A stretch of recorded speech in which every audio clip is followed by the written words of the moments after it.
ॐ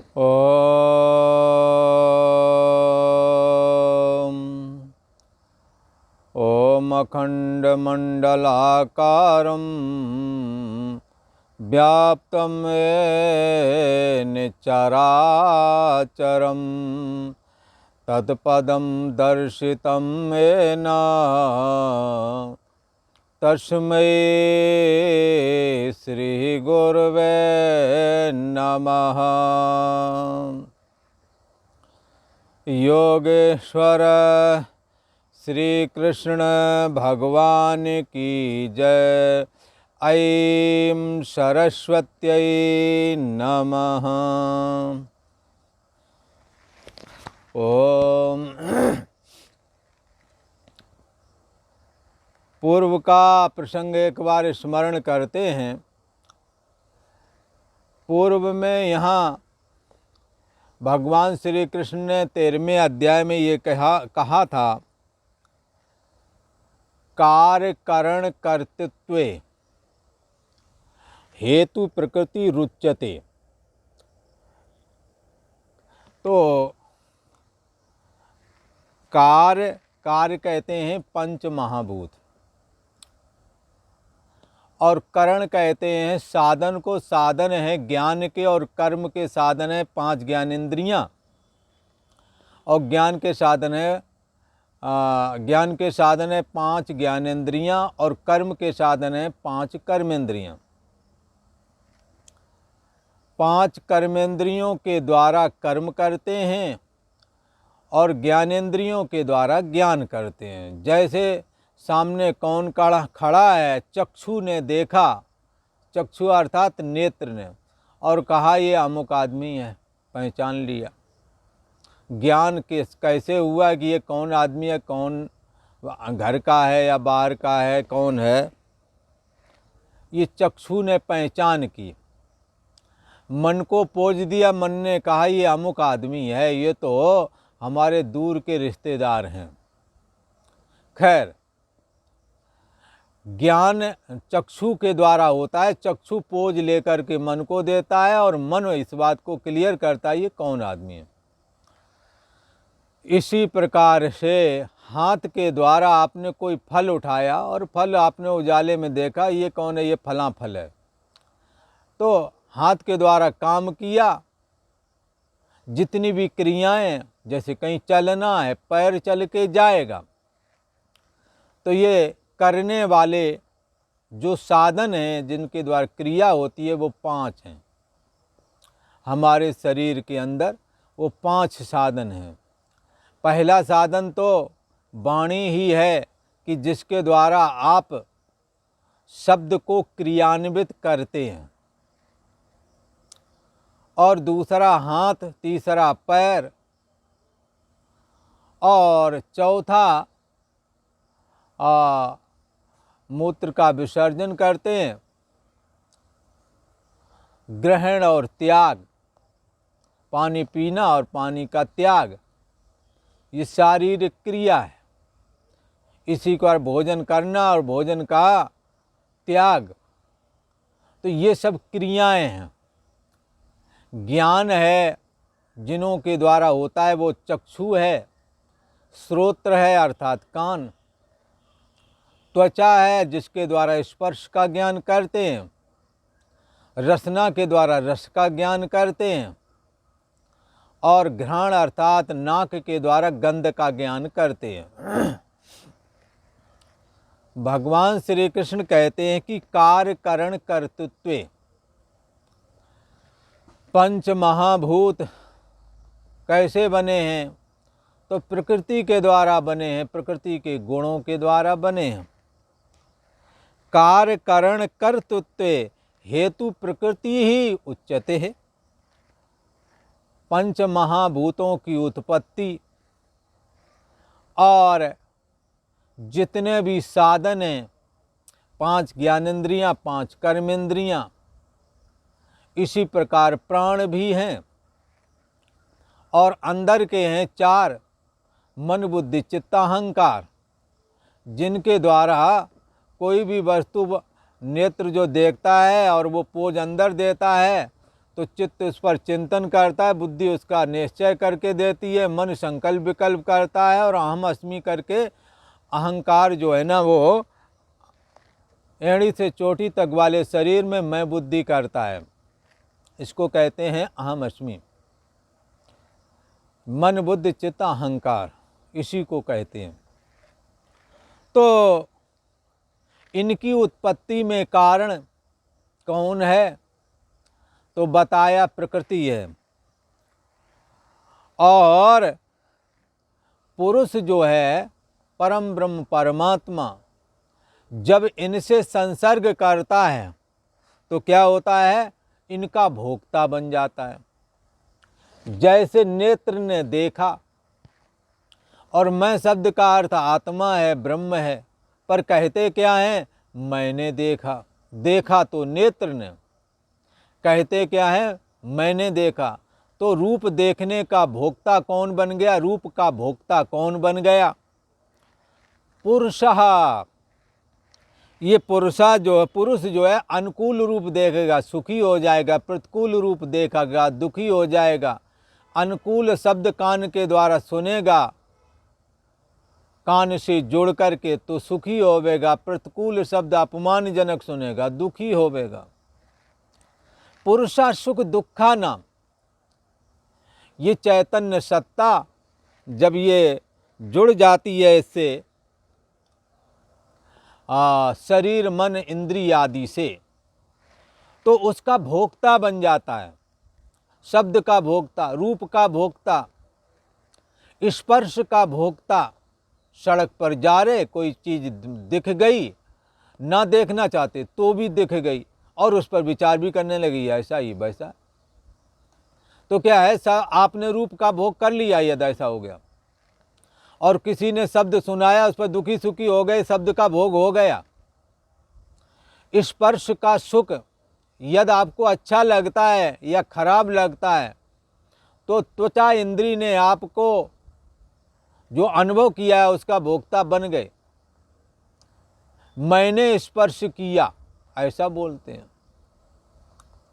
तो क्या है? मैं शब्द अंतर्यामी आत्मा के लिए है, पर ये अंतर्यामी आत्मा शरीर से जुड़ करके शरीर का क्या है? धर्म, जन्म और मरण। तो जन्म और मरण से ग्रसित हो जाता है। मन से जुड़ता है, सुख दुख का भोक्ता बन जाता है। प्राणों से जुड़ता है, हाँ, तो बन जाता है भूख प्यास का भोक्ता। मेरे को भूख लगी, मेरे को प्यास लगी, तो मैं से मेरा अलग होता है, पर ऐसा ये नहीं बोलता मैं प्यासा हूँ, मैं भूखा हूँ। तो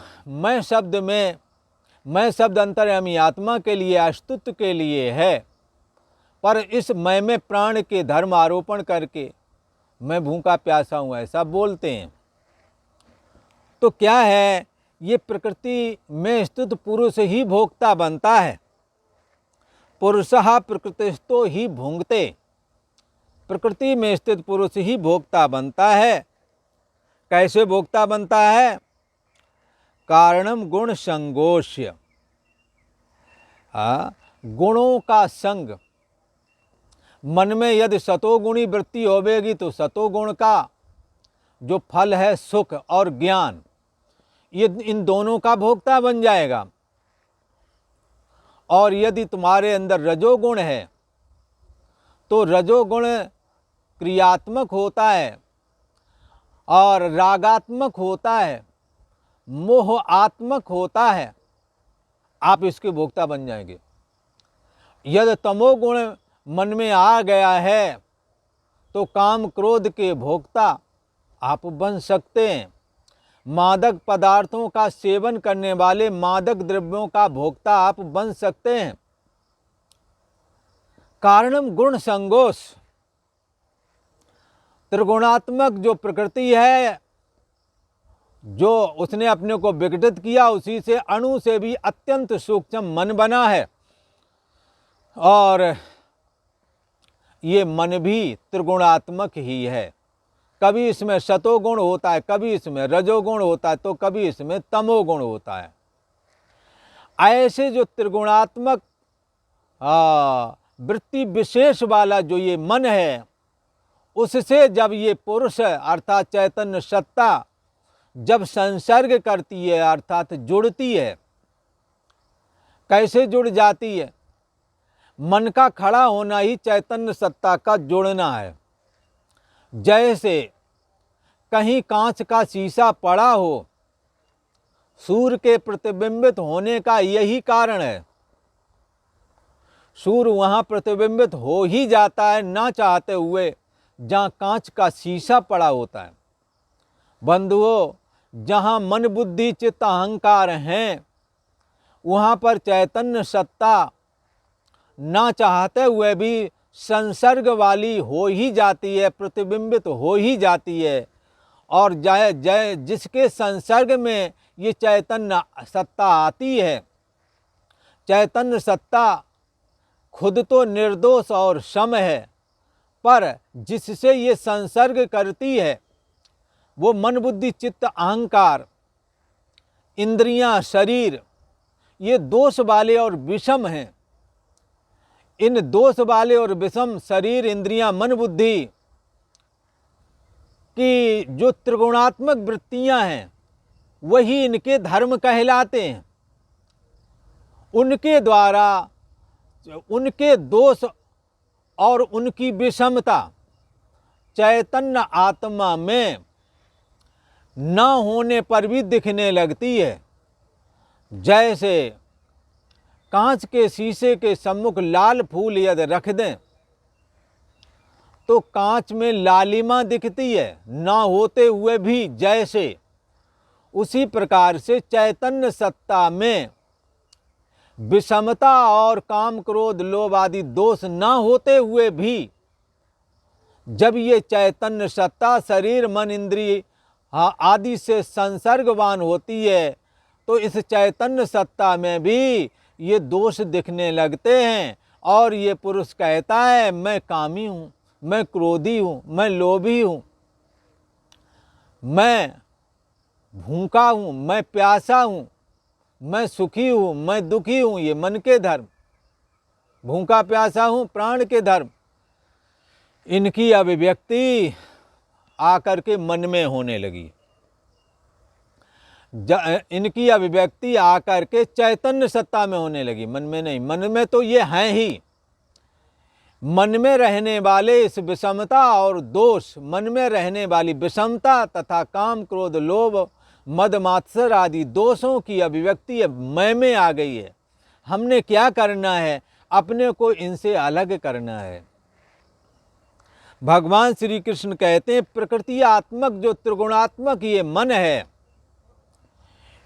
इसमें जब चैतन्य सत्ता रूप ये अंतर्यामी आत्मा जब प्रतिफलित होता है, जुड़ता है, संसर्ग कर लेता है, तब ही ये भोक्ता बनता है।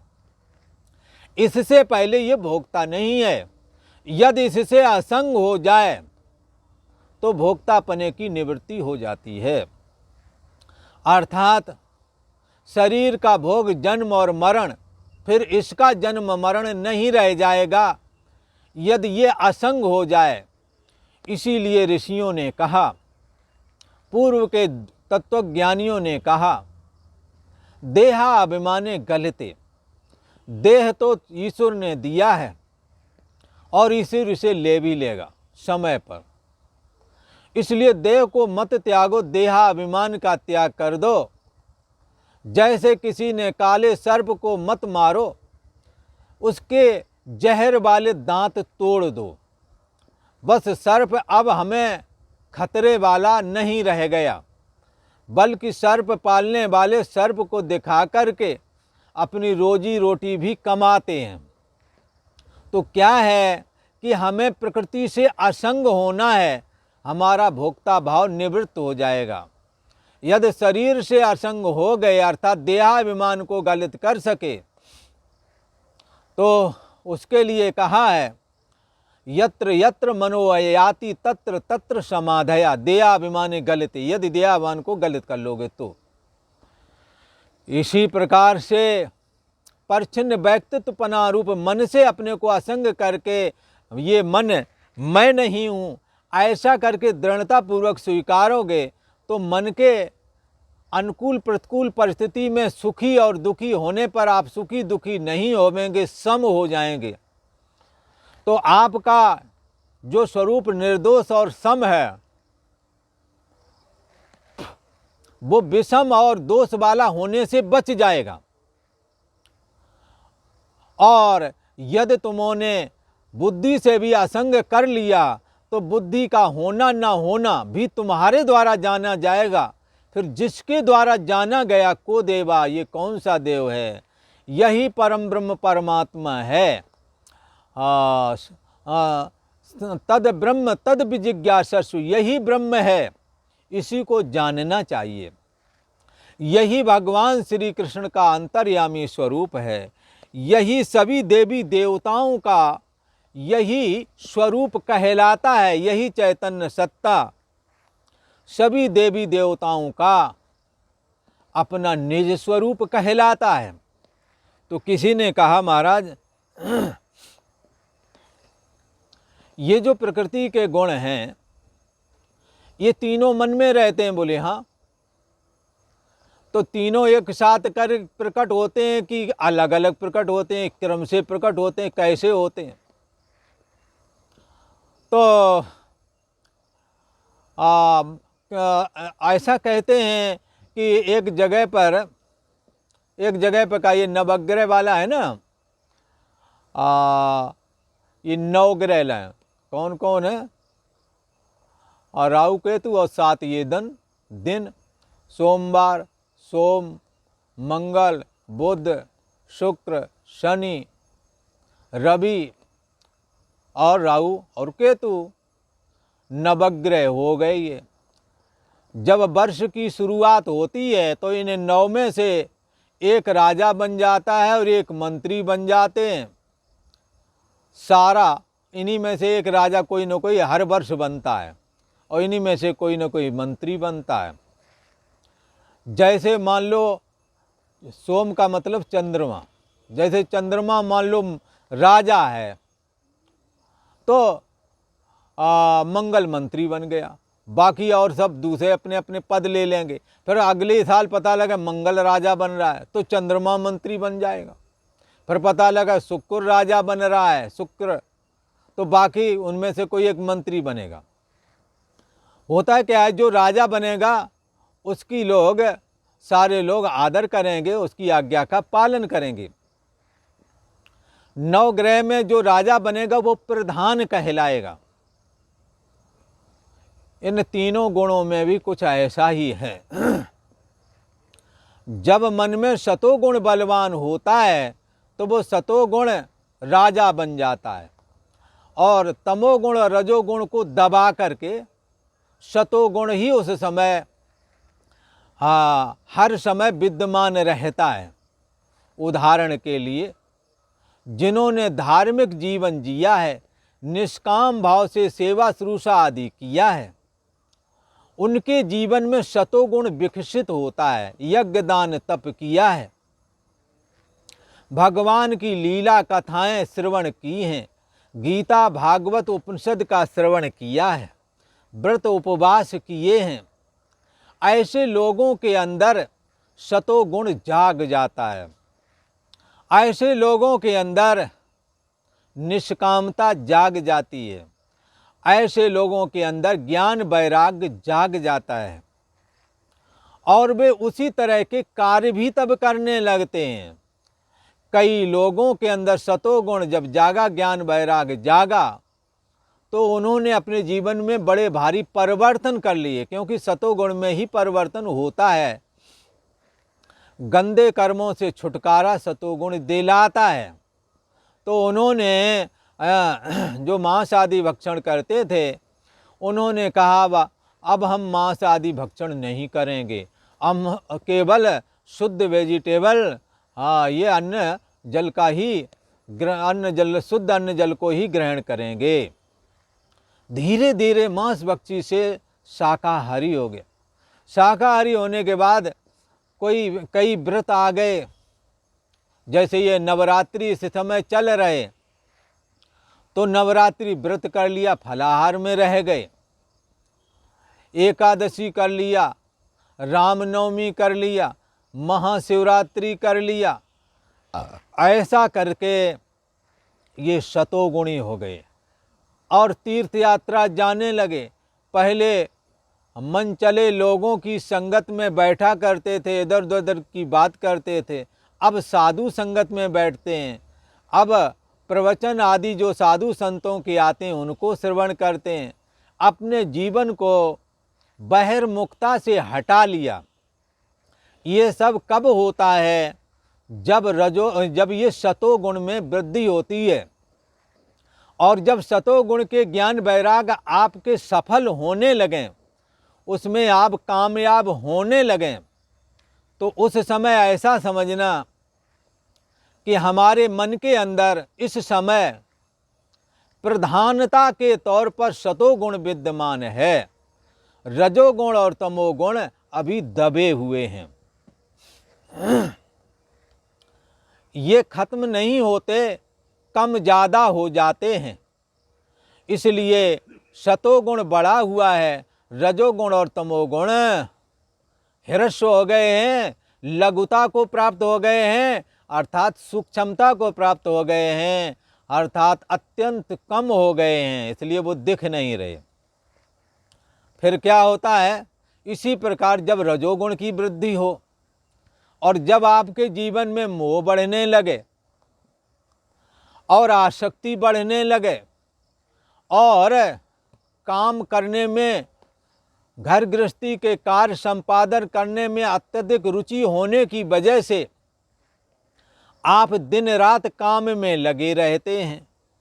परिवार के अन्य सदस्य भी हैं, पर वो उतना काम नहीं करते, तो भी तुम्हें उनकी परवाह नहीं है। तुम्हें लगता है हम यदि काम करेंगे तो ये सारे काम सुधर जाएंगे और लोगों की क्या ये लापरवाह है, पर मुझे तो करना चाहिए। ऐसी जिम्मेदारी विशेष और कर्मों के प्रति, करने के प्रति विशेष आग्रह अर्थात आसक्ति, ऐसा जब जीवन में होता है और करने के लिए यदि अपना काम हल होता हो तो रात में भी नहीं बैठते और कई बार ऊंच नीच भी कर बैठते हैं। जब ऐसा लगे और इसमें ही रुचि हो और किए बगैर ना बैठा जाए तो समझ लो रजोगुण बढ़ा हुआ है। रजोगुणी जो ये व्यक्ति होता है, रजोगुण जब मन में बढ़ा हुआ होता है तो जातक के अंदर, उस आदमी के अंदर में क्रियाशीलता बढ़ जाती है, आसक्ति बढ़ जाती है, मोह बढ़ जाता है और राग और द्वेष बढ़ जाता है, मान सम्मान पाने की इच्छा बढ़ जाती है। तो इस प्रकार से ये रजोगुण बढ़ा हुआ है ऐसा समझना, और तब सतोगुण और तमोगुण डाउन होते हैं, इसलिए समझ में नहीं आते। इसी प्रकार बंधुओं, जब तमोगुण बढ़ा हुआ होता है तो सतोगुण और रजोगुण डाउन हो जाते हैं। तमोगुण जब बढ़ा हुआ होता है तो वो ऐसा जातक, ऐसा पुरुष प्राय करके निद्रा प्रमाद में फंसा रहता है। जो आवश्यक कार्य करने हैं उनको वो नहीं करता और व्यर्थ के काम में लगा रहता है। घर में पत्नी बच्चे आदि भी काम करते हैं, पर उसके काम करने का जी ही नहीं करता है। तो क्या है, धीरे धीरे उन्हों के जीवन में अकर्मण्यता छा जाती है और वो निद्रा, आलस्य और प्रमाद में ही पड़े रहते हैं। अगल बगल चले जाएंगे, हंसी ठठोली की बातें करेंगे, परंतु अपने रोज़मर्रा के कृत्य भी नहीं करते। जैसे कई बार महिलाएं आधा किलोमीटर या किलोमीटर दूर जो राशन पानी की सरकारी दुकान है वहाँ पर राशन कार्ड लेकर के बेचारी जाती हैं और वहाँ से राशन पानी लेके आती हैं, पर आप घर में बैठे हैं, आप राशन पानी लेने नहीं जा रहे हैं, प्रमाद में पड़े हुए एक दूसरे से गप्पे लड़ा रहे हैं। जब कहा कि भाई तुम राशन पानी ले आओ, बैठे तो हो ही हो, तो आंखें दिखा दी, हमसे बोल रही है। अच्छा, तो फिर क्या है, महिलाओं को लगता है कि आ जाए तो ठीक है, पूरे महीने का काम चलेगा, तो वो खुद लेने जाते हैं। तो इस प्रकार आवश्यक कार्यों में भी वो हाथ नहीं बटाते। और फिर समय बचता है तो व्यर्थ के लोगों की संगत करते हैं, इसलिए मादक पदार्थों के सेवन में भी लग जाते हैं।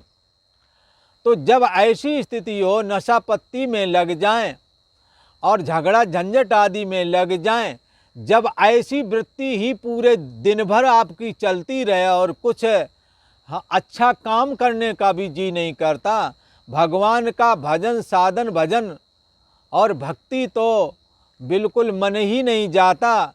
जब कोई चर्चा होने लगती है तो नींद आ जाती है।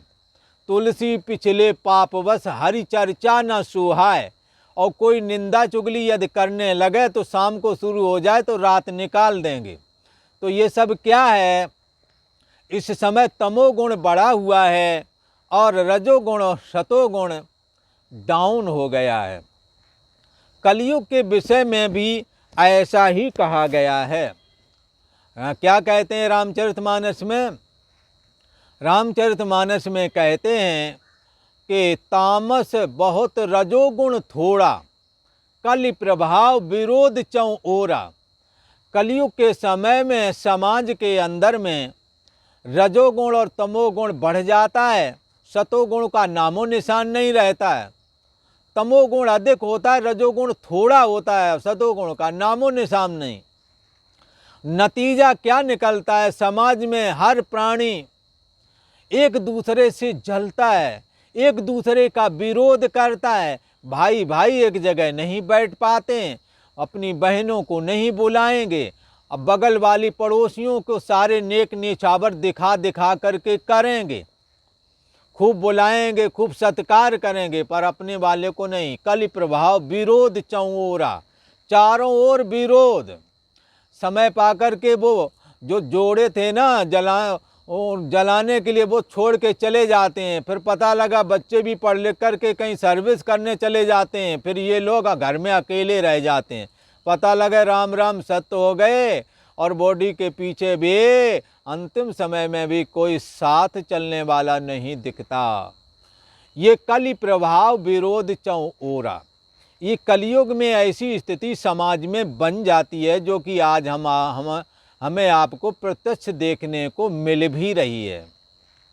तामस बहुत, रजोगुण थोड़ा, कलि प्रभाव विरोध चौं ओरा, चारों ओर विरोध की स्थिति। परिवार में विरोध, हाँ, पिता पुत्र की नहीं बन रही, भाई भाई की नहीं बन रही, पति पत्नी की नहीं बन रही है।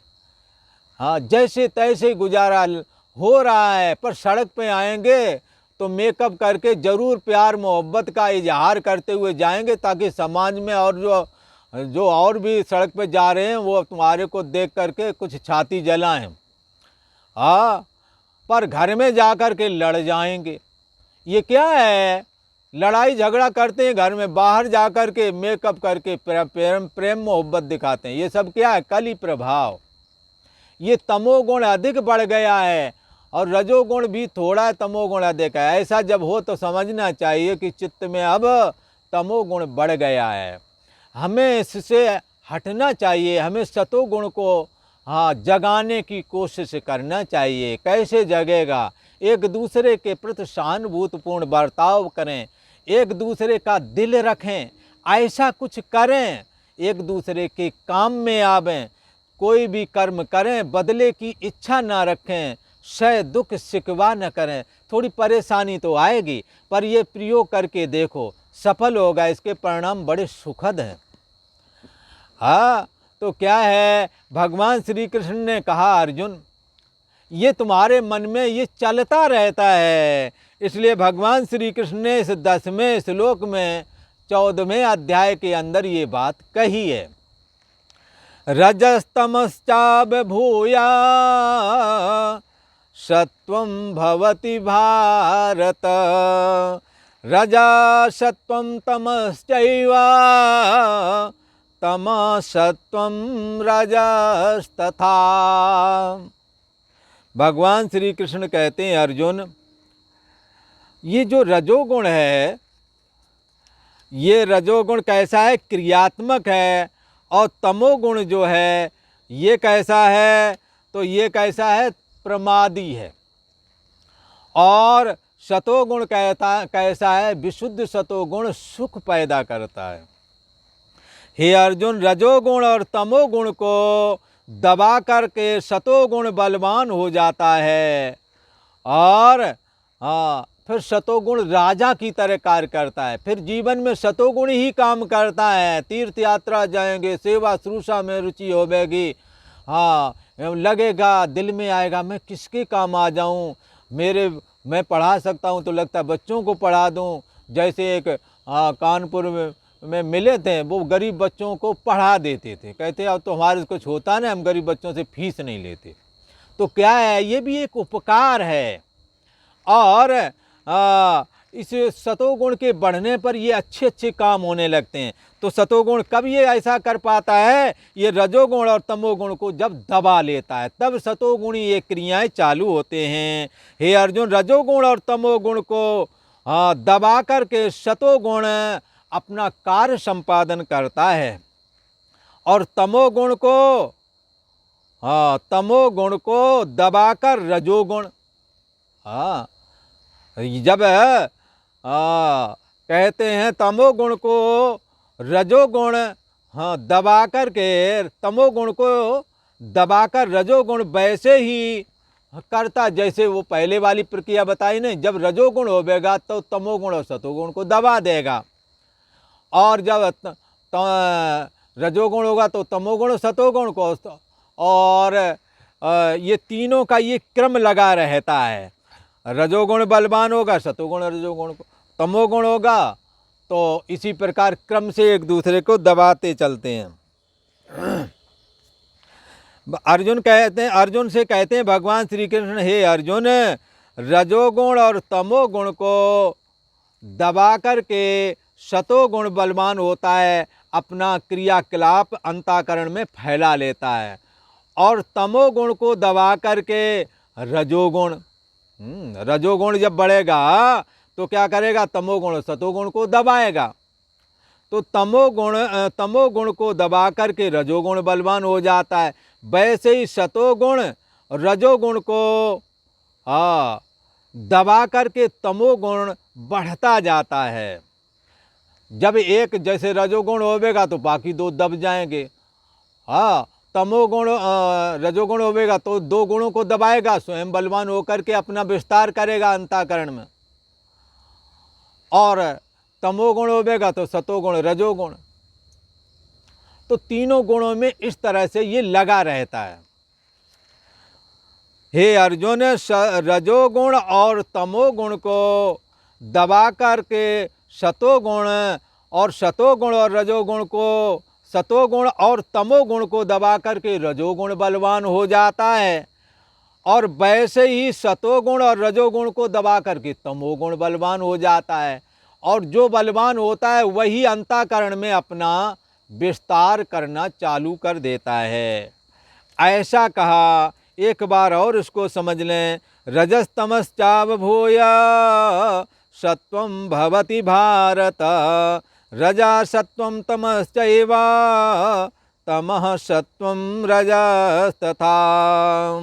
हे अर्जुन, रजोगुण और तमोगुण को दबा करके सतोगुण बलवान होता है और अपना विस्तार करता है।